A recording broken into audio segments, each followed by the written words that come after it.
2014 से पहले भारत आजाद हुआ, ये नहीं सच है कि 2014 में आजादी की अनुभूति 2014 में। क्या बात करते हैं यार? 2014 से पहले ये देश आंशिक रूप से मुस्लिम राष्ट्र था। क्या बात कर रहे हैं बाबा? लेकिन लौंडा यहाँ नहीं रुका। 1947 से पहले से लेकर 2014 तक जानते क्या था?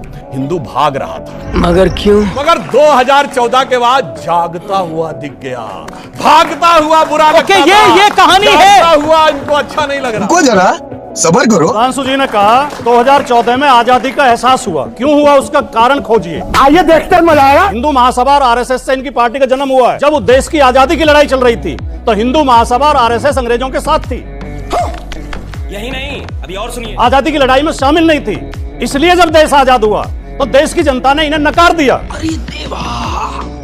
इनकी कहीं एक सीट आती थी, कभी दो आती थी, क्योंकि ये अंग्रेजों की मुखबिरी करते थे। स्वतंत्रता सेनानियों के खिलाफ कोर्ट में गवाही दिलवा के उन्हें सजा करवाते थे। जब भारत का संविधान लागू हुआ इन्होंने उसका विरोध किया। क्या बात कर रहे हैं? जब तिरंगा झंडा फहराया गया इन्होंने उसका विरोध किया। मेरे को पता नहीं वो क्या होता है, मुझे मालूम है। आरएसएस के मुख्यालय पर 2002 तक तिरंगा झंडा नहीं फहराया गया। तुम्हें शर्म है कुछ? 2001 में 2 नौजवानों ने जाकर तिरंगा लगा दिया तो आरएसएस ने उनके खिलाफ मुकदमा लिखवाया, जेल भिजवाया उन्हें। ये तो लेने के देने पड़ गए। मंदिर मस्जिद करके और सरकार बना ली। 14 तक में इनकी फुल मेजोरिटी की सरकार आई है तो इन्हें तब लगा कि अब देश आजाद हुआ है। तुम चुल्लू भर पानी में जाके डूब के आ जाओ। यही नहीं, अभी और सुनिए।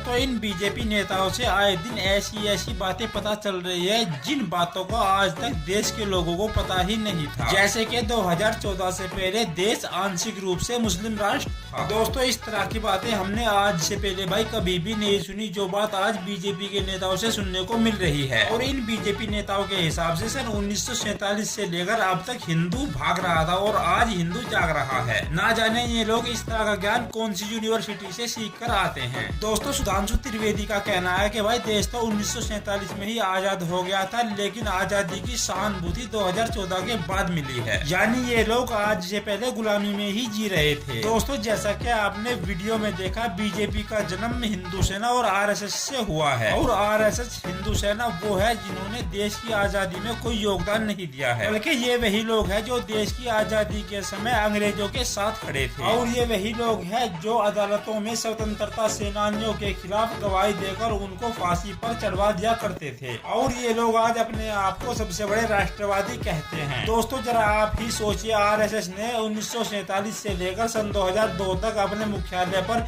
तिरंगा भी नहीं लहराया। जब 2001 में 2 नौजवानों ने आरएसएस के मुख्यालय पर जबरदस्ती तिरंगा लहराया तो इन लोगों ने उन पर मुकदमा कर दिया। और यही इन लोगों की औकात है, ये इन लोगों का फर्जी राष्ट्रवाद है। और आज ये लोग देश में सर्टिफिकेट बांटते फिर रहे हैं कि कौन देशभक्त है और कौन देशद्रोही है। दोस्तों, इतिहास नहीं बोलता, लेकिन जब कोई उसे तोड़ मरोड़ कर बोले तो उसको जवाब देना जरूरी हो जाता है। दोस्तों, अगर आप भी सोचते हो कि बीजेपी सरकार देश के लिए हानिकारक है तो मुबारक हो भाई, आप देशभक्त हो, अंधभक्त नहीं। और आप हमारे चैनल को सब्सक्राइब कर सकते हो।